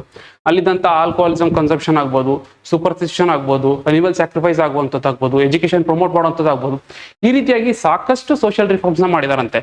ಸೊ ಇವರೇನೆ ಒಂದು ನೋಡಿ ಸಿಂಗ್ ಬೊಂಗಾ ಅನ್ನೋ ಒಂದು ಮೊನೋಥಿಸಿಸಮ್ ಪ್ರಾಕ್ಟೀಸ್ ನ ಪ್ರಮೋಟ್ ಮಾಡ್ತಾರೆ. ಸಿಂಗ್ ಬೊಂಗಾ ಅಂತಂದ್ರೆ ಮೊನೋಥಿಸಿಸಮ್ ಅಂದ್ರೆ ಒಂದೇ ದೇವರನ್ನ ಪೂಜೆ ಮಾಡುವಂಥದ್ದು, ಯಾವುದು ಸನ್ ಗಾಡ್ ನ ಪೂಜೆ ಮಾಡಿ ಅಂತ ಹೇಳುವಂಥದ್ದು. ಸೊ ಈ ರೀತಿನೆಲ್ಲ ಪ್ರಮೋಟ್ ಮಾಡ್ತಾರೆ. ಮತ್ತೆ ಇದು ಸೋಷಿಯಲ್ ರಿಫಾರ್ಮ್ ಪಾರ್ಟ್ಸ್. ಆದ್ರೆ ಬೇರೆ ಕಡೆ ಈಗ ನ್ಯಾಷನಲ್ ಮೂವ್ಮೆಂಟ್ಸ್ ಅಂತ ಬಂದಾಗ್ಲೂ ಕೂಡ ಇವ್ರ ಪಾರ್ಟ್ ಇದ್ದೇ ಇದೆ. ಇಲ್ಲಿ ನೋಡ್ಬೋದಾಗಿರುತ್ತೆ, ದಿಕ್ಕೂಸ್ ಅಂತ ಬರ್ತಾರೆ. ಇಲ್ಲಿ ಈ ಜಾಗದಲ್ಲಿ ದಿಕ್ಕೂಸ್ ಅಂತ ಬರ್ತಾರೆ. ದಿಕ್ಕೂಸ್ ಅಂತಂದ್ರೆ ಈ ಒಂದು ಟ್ರೈಬಲ್ ಲ್ಯಾಂಡ್ ಏನಿರುತ್ತಲ್ಲ, ಸೊ ಅದನ್ನ ಹೇಗಾದ್ರೂ ಮಾಡಿ ಪಡ್ಕೊಳ್ಳುವಂಥದ್ದು. ಫಾರ್ ಎಕ್ಸಾಂಪಲ್ ಮನಿ ಲ್ಯಾಂಡರ್ಸ್ ಸಾಲ ಕೊಟ್ಬಿಡೋದು, ಬದಲಾಗಿ ಆ ಲ್ಯಾಂಡ್ ನ ಆಕ್ಯುಪೈ ಮಾಡ್ಕೊಳ್ಳುವಂಥದ್ದು. ಜಮೀನ್ದಾರ್ಸು ಅಲ್ಲಿ ಎಕ್ಸ್ಪ್ಲಾಯ್ಟ್ ಮಾಡುವಂಥದ್ದು. ಎಕ್ಸ್ಪ್ಲಾಯ್ಟ್ ಅಂದ್ರೆ ಏನ್ ಗೊತ್ತಾ, ಇಲ್ಲಿ ಬೇತ್ ಬೇಗಾರ್ ಅಂತ ಬರುತ್ತೆ. ಬೇತ್ ಬೇಗಾರಿ ಅಂತ ಅಂದ್ರೆ ಫೋರ್ಸ್ಫುಲಿ ಅಲ್ಲಿದ್ದಂಥ ಟ್ರೈಬ್ಸ್ಗಳನ್ನೇ ಅವ್ರದೇ ಒಂದು ಜಮೀನಲ್ಲಿ ದುಡಿಸ್ಕೊಳ್ಳುವಂಥದ್ದು. ಸೊ ಆ ರೀತಿ ಮಾಡುವಂಥದ್ದು ಫೋರ್ಸ್ ಲೇಬರ್ ಕೆಲಸಗಳು. ಸೊ ಈ ತರದೆಲ್ಲ ಮಾಡ್ತಿರ್ತಾರೆ. ಬ್ರಿಟಿಷ್ ಅವ್ರದ್ದು ಅದೇ ಗತಿನೇ, ಇವನ್ ಪರ್ಮನೆಂಟ್ ಸೆಟ್ಲ್ಮೆಂಟ್ ಮೂಲಕ. ಸೊ ಈ ರೀತಿ ಎಲ್ಲ ಆಗ್ತಿರುತ್ತೆ. ಸೊ ಹಾಗಾಗಿ ಇದರ ವಿರುದ್ಧ ಇವ್ರು ಏನ್ ಮಾಡ್ತಾರೆ ಅಂತಂದ್ರೆ ಉಲ್ಗುಲಾನ್ ರೆವೋಲ್ಟ್ ಅಥವಾ ಮುಂಡಾ ರೆಬಿಲಿಯನ್ ಅಂತ ಕರಿತೀವಿ. ಉಲ್ಗುಲಾನ್ ರಿವೋಲ್ಟ್ ಅಥವಾ ಮುಂಡಾ ರೆಬಿಲಿಯನ್ 1899ರಲ್ಲಿ ಲಾಂಚ್ ಮಾಡ್ತಾರೆ. ಸೊ ಈ ಒಂದು ಹಿನ್ನೆಲೆಯಲ್ಲಿ ಇವ್ರನ್ನ ಅರೆಸ್ಟ್ ಕೂಡ ಮಾಡ್ತಾರೆ. ಅರೆಸ್ಟ್ ಮಾಡಾದ್ಮೇಲೆ 1990ರಲ್ಲಿ ಇವರು ತಮ್ಮ ಕೊನೆ ಉಸಿರು ಹೇಳ್ತಾರೆ. ಬಟ್ ಆದ್ರೆ ಇವ್ರು ಸತ್ರು ಕೂಡ ಇವ್ರದ್ದು ಇಂಪ್ಯಾಕ್ಟ್ ಹೇಗಿತ್ತು ಅಂತಂದ್ರೆ 1908ರಲ್ಲಿ ಬಂದಂತಹ ಛೋಟಾ ನಾಗ್ಪುರ್ ಟೆನೆನ್ಸಿ ಆಕ್ಟ್ ಏನಿದೆ, ಸೊ ಅಲ್ಲೇನ್ ಮಾಡ್ತಾರೆ ಅಂತಂದ್ರೆ ಲೈಕ್ ಆ ಟ್ರೈಬಲ್ ಏರಿಯಾಗಳನ್ನ ಪ್ರೊಟೆಕ್ಟ್ ಮಾಡೋದಕ್ಕೆ, ಟ್ರೈಬಲ್ ಏರಿಯಾಗಳು ನಾನ್ ಟ್ರೈಬಲ್ ಅವ್ರಿಗೆ ಟ್ರಾನ್ಸ್ಫರ್ ಆಗೋದನ್ನ ತಪ್ಸೋಕೆ ಅಂತ ಹೇಳ್ಬಿಟ್ಟು ಈ ಒಂದು ಆಕ್ಟ್ ತರ್ತಾರೆ. Just because of is effect ಅಂತ ಹೇಳ್ಬೋದಾಗಿರುತ್ತೆ. ಅಷ್ಟೇ ಅಲ್ಲದೆ ಇವಾಗ ಅವ್ರ ಸತ್ತ ದಿನ ಯಾವುದು ನವೆಂಬರ್ 15 ಏನಿದೆಯಲ್ಲ, ಸೊ ಅದನ್ನು ಕೂಡ ಜನಜಾತಿಯ ದಿವಸ ಅಂತ ಆಚರಣೆ ಮಾಡ್ತಾರೆ. ಜನಜಾತಿಯ ದಿವಸ ಅಂತ ನೆನ್ಪಿಟ್ಕೋಬೇಕು. ಮತ್ತೆ ಈಗ ಪಾರ್ಲಿಮೆಂಟರಿ ಹಾಲಲ್ಲಿ ಪಾರ್ಲಿಮೆಂಟ್ ಏನಿದೆ ಅದರಲ್ಲಿ ಸೆಂಟ್ರಲ್ ಹಾಲ್ ಇದೆಯಲ್ಲ, ಸೊ ಅದರಲ್ಲಿ ಈ ರೀತಿಯಾದಂತಹ ಒಬ್ಬ ಟ್ರೈಬಲ್ ಹೀರೋ ಇರುವಂತದ್ದು ಒಂದೇ ಒಂದು ಫೋಟೋ, ಅದು ಈ ಬಿರ್ಸಾ ಮುಂಡಾ ಅವ್ರದ್ದೇ ಆಗಿರುತ್ತೆ. So very important. ಸೊ ಇದಿದೆ ಇವ್ರು 25 ವರ್ಷ. ಇದಕ್ಕೆ ಸಂಬಂಧಪಟ್ಟಂಗೆ ಒಂದಷ್ಟು ಕ್ವಶನ್ಗಳು ನೋಡೋದಾದ್ರೆ, ಭಗವಾನ್ ಬಿರ್ಸಾ ಮುಂಡಾ ಅವರಿಗೆ ಸಂಬಂಧಿಸಿದ ಕೆಳಗಿನ ಹೇಳಿಕೆಗಳನ್ನು ಗಮನಿಸಿ. ಇವರು ಬ್ರಿಟಿಷ್ ವಸಾಹತುಶಾಹಿ ಆಡಳಿತ ಮತ್ತು ಶೋಷಣಾತ್ಮಕ ಜಮೀನ್ದಾರಿ ಅಥವಾ ಸಮಂತಶಾಹಿ ವ್ಯವಸ್ಥೆಯ ವಿರುದ್ಧ ಮುಂಡಾ ಅಥವಾ ಉಲ್ಗುಲಾನ್ ರೆಬಿಲಿಯನ್ ಚಳವಳಿಯನ್ನು ಮುನ್ನಡೆಸಿದರು. ಸರಿಯಾಗಿದೆ. ಕೇಳಿದರೆ ಸಿಂಪಲ್ ಕ್ವಶನ್ ಕೇಳಿದರೆ, ಉಲ್ಗುನ್ ರೆಬಿಲಿಯನ್ ಯಾರು ಸ್ಟಾರ್ಟ್ ಮಾಡಿದ್ದು ಅಂತ ಕೇಳಿದ್ರು UPSC ಅಲ್ಲಿ. ಇವರು ಸಿಂಗ್ಬೊಂಗಾ ಅಥವಾ ಸೂರ್ಯ ದೇವರು ಆರಾಧನೆಯನ್ನು ಉತ್ತೇಜಿಸುವ ಬಿರ್ಸೈತ್ ಚಳವಳಿಯನ್ನು ಪ್ರಾರಂಭಿಸಿದರು ಅಥವಾ ಸ್ಥಾಪಿಸಿದರು. ಬಿರ್ಸೈತ್ ತಂದಿದ್ದು ಇವರೇ. ಸಿಂಗ್ಬೊಂಗಾ ಅಂದ್ರೆ ಮೊನೋಥಿಸಮ್ನ ಪ್ರಮೋಟ್ ಮಾಡುವಂತಹ ಒಂದು ಕಲ್ಚರ್. ಇವರ ಹೋರಾಟದ ಪರಂಪರೆಯು ಛೋಟಾ ನಾಗ್ಪುರ್ ಗೇಣಿ ಕಾಯ್ದೆ ಅಥವಾ ಗೇಣಿದಾರಿ ಕಾಯ್ದೆ, ಛೋಟಾ ನಾಗ್ಪುರ್ ಟೆನೆನ್ಸಿ ಆಕ್ಟ್ 1908 ಏನಿದ್ದು, ಸೊ ಅದು ಜಾರಿಗೆ ಬರಲು ಮತ್ತು ಬುಡಕಟ್ಟು ಭೂಮಿಗೆ ರಕ್ಷಣೆ ದೊರೆಯಲು ಪ್ರಭಾವ ಬೀರಿತು ಅಂತ ಹೇಳ್ತಾ ಇದ್ದಾರೆ. ಹೌದು, ಇದು ಕೂಡ ಕರೆಕ್ಟ್ ಆಗಿದೆ. ಆನ್ಸರ್ 3 ಕರೆಕ್ಟ್ ಆಗಿರೋದ್ರಿಂದ ಆಪ್ಷನ್ ಬಂದು 1, 2, 3 ಆಗಿರುತ್ತೆ. ಮುಂದಿನ ಆರ್ಟಿಕಲ್ ನೋಡೋದಾದ್ರೆ 17 projects initiatives selected for the national award for e governance. National award for e governance ಅಂತೇಳಿ ಒಂದು ಅವಾರ್ಡ್ನ ಕೊಟ್ಟಿರುವಂಥದ್ದು. ಸೊ ಈಗ ಯಾಕೆ ಇದು ಸುದ್ದಿನಲ್ಲಿದೆ ಅಂತಂದ್ರೆ, ಈ award one of the initiative ಯಾವುದು ಅಂತಂದ್ರೆ ಪಂಚಾಯತ್ ರಾಜ್ ಅಡ್ವಾನ್ಸ್ಮೆಂಟ್ ಇಂಡೆಕ್ಸ್ ಅಂತ. ಪಂಚಾಯತ್ ರಾಜ್ ಅಡ್ವಾನ್ಸ್ಮೆಂಟ್ ಇಂಡೆಕ್ಸ್ ಅಂತ ಏನಿದೆ, ಸೊ ಅದಕ್ಕೆ ಬಂದಿದೆ. ಸೊ ಹಾಗಾಗಿ ಸುದ್ದಿನಲ್ಲಿರುವಂಥ ಇದ್ರ ಬಗ್ಗೆ ಆಲ್ರೆಡಿ ಒಂದ್ಸಲ ಡಿಸ್ಕಸ್ ಕೂಡ ಮಾಡಿದ್ದೀನಿ. ಏನಂತಂದ್ರೆ ಜುಲೈ ಫಸ್ಟ್ ವೀಕ್ ಅಲ್ಲಿ ಈ ಒಂದು national conference on e governance ಅಂತ ನಡೀತಾ ಇದೆ ಜೈಪುರಲ್ಲಿ. National conference on e governance ಇದನ್ನ ಯಾರು ಮಾಡ್ತಾ ಇರುವಂಥದ್ದು? ಇದನ್ನ ಮಾಡ್ತಿರುವಂಥದ್ದು ministry of personnel public grievances and pension. ನೆನ್ಪಿಟ್ಕೋಬೇಕು, ministry of personnel public grievances and pension. So ಇವ್ರು ಮಾಡ್ತಾ ಇರುವಂಥದ್ದು. ಸೊ ಅವರೇ ಏನ್ ಮಾಡ್ತಾ ಇದಾರೆ ಅಂತಂದ್ರೆ ಈ ಅವಾರ್ಡ್ ನ ಕೊಡ್ತಿರುವಂಥದ್ದು ಯಾವುದು? ನ್ಯಾಷನಲ್ ಇ ಗವರ್ನೆನ್ಸ್ ಅವಾರ್ಡ್ ನ ಕೊಡ್ತಿರುವಂಥದ್ದು. ಈಗ ಕೊಟ್ಟಿರುವಂಥದ್ದು ಪಂಚಾಯತ್ ಅಡ್ವಾನ್ಸ್ಮೆಂಟ್ ಇಂಡೆಕ್ಸ್ಗೆ. ಓಕೆನಾ? ಏನಕ್ಕೆ ಕೊಡ್ತಾರೆ ಅಂತಂದ್ರೆ ಡಿಜಿಟಲ್ ಟ್ರಾನ್ಸ್ಫಾರ್ಮೇಶನ್ ಅಥವಾ ಯಾವ್ದಾದ್ರು ಒಂದು ಡಿಜಿಟಲ್ ಟಚ್ ನ ಮೂಲಕ ಗವರ್ನೆನ್ಸ್ ನ ಸುಧಾರಿಸುವಂಥದ್ದು, ಅಡ್ವಾನ್ಸ್ಮೆಂಟ್ ಮಾಡುವಂಥದ್ದು, ಈ ಕೆಲಸ ಮಾಡುವಂಥದ್ದು. ಹಾಗಿದ್ರೆ ಪಂಚಾಯತ್ ಅಡ್ವಾನ್ಸ್ಮೆಂಟ್ ಇಂಡೆಕ್ಸ್ ಅಲ್ಲಿ ಏನಿದೆ, ಇದೊಂದು ಡೇಟಾ ಡ್ರಿವನ್ ಅಂತ ಹೇಳ್ತೀವಿ. ಅಂದ್ರೆ ಒಂದಷ್ಟು ಡೇಟಾಗಳನ್ನ ಕಲೆಕ್ಟ್ ಮಾಡ್ಕೊಂಡು ನೋಡಬಹುದಾಗಿರುತ್ತೆ. ಕಾಂಪ್ರಿಹೆನ್ಸಿವ್ ಆಗಿ ಡೇಟಾ ಡ್ರಿವನ್ ಒಂದು ಇನಿಷಿಯೇಟಿವ್ ಆಗಿರುತ್ತೆ. ಇವ್ರು ಏನ್ ಮಾಡ್ತಾರೆ ಅಂತಂದ್ರೆ ಪಂಚಾಯತ್ ರಾಜ್ ಇಫಿಷಿಯನ್ಸಿಗಳನ್ನ ಮೆಜರ್ ಮಾಡೋದಕ್ಕೆ. ಎಷ್ಟು ಅಂತಂದ್ರೆ ತುಂಬಾ ಲಾರ್ಜ್ ಇದೆ ನೋಡಿ, 2.6 ಲಕ್ಷ ಪಂಚಾಯತ್ ರಾಜ್ಗಳನ್ನ ಅವರುಗಳು ಹೇಗೆ ಅವರ ಒಂದು ಗವರ್ನೆನ್ಸ್ ಎಫಿಷಿಯೆಂಟ್ ಆಗಿದೆ ಅನ್ನೋದನ್ನ ಮೆಜರ್ ಮಾಡ್ಬಿಟ್ಟು ಅವರು ರ್ಯಾಂಕಿಂಗ್ ಕೊಡ್ತಾ ಹೋಗ್ತಾರೆ. ನೆನ್ಪಿಟ್ಕೋಬೇಕಾಗತ್ತೆ, ಸುಮಾರು 9 ಥೀಮ್ಸ್ಗಳು. ಈಗ 9 ಥೀಮ್ಸ್ ಅಂದ್ರೆ ಯಾವುದೂ ಅಲ್ಲ, ಈಗ ಒಂದು ಸೆಲೆಕ್ಟ್ ಗೋಲ್ಸ್ SDG ಅಂತ ಏನ್ ಹೇಳ್ತೀವಲ್ಲ, ಸೊ ಅದನ್ನ ಲೋಕಲ್ ಲೆವೆಲ್ ಅಲ್ಲಿ, ಫಾರ್ ಎಕ್ಸಾಂಪಲ್ ಎಜುಕೇಶನ್ ಆಗ್ಬೋದು, ಹೆಲ್ತ್ ಆಗ್ಬೋದು, ಗುಡ್ ಗವರ್ನೆನ್ಸ್ ಆಗ್ಬೋದು, ಅಥವಾ ಎನ್ವಿರಾನ್ಮೆಂಟ್ ಅಥವಾ ವಾಟರ್ ಅಂಡ್ ಸ್ಯಾನಿಟೇಷನ್ ಆಗ್ಬೋದು. ಈ ರೀತಿಯಲ್ಲಿ ಯಾವ ಒಂದು ಪಂಚಾಯತ್ ರಾಜ್ಗಳು ತುಂಬಾ ಕೆಲಸ ಮಾಡ್ತಿರ್ತಾವೋ ಆ ರೀತಿ 9 ಥೀಮ್ಗಳ ಮೇಲೆ ಸುಮಾರು 150 ಇಂಡಿಕೇಟರ್ಗಳನ್ನ ಇಟ್ಕೊಂಡು ಪಂಚಾಯತ್ ರಾಜ್ನ ಮೆಜರ್ ಮಾಡ್ತಾ ಹೋಗ್ತಾರೆ. ಸೊ ಹಾಗಾಗಿ ಒಂದು ಕಾಂಪಿಟೇಟಿವ್ನೆಸ್ ನ ಪ್ರಮೋಟ್ ಮಾಡೋದಾಗುತ್ತೆ, ಗುಡ್ ಗವರ್ನೆನ್ಸ್ ನ ಪ್ರಮೋಟ್ ಮಾಡೋದಾಗುತ್ತೆ, ಈ ಟಚ್ ನ ಅಲ್ಲಿ ಕೊಟ್ಟಾಗುತ್ತೆ, ಡಿಜಿಟಲ್ ಟಚ್ ನ ಜೊತೆಗೆ ಹೊಸದು ಯಾವ್ದಾದ್ರು ಚೆನ್ನಾಗಿ ಬೆಸ್ಟ್ ಪ್ರಾಕ್ಟೀಸಸ್ ಇತ್ತು ಅಂತಂದ್ರೆ ಅದನ್ನ ಬೇರೆ ಪಂಚಾಯತ್ಗಳಿಗೂ ಪ್ರಮೋಟ್ ಮಾಡೋದಾಗುತ್ತೆ.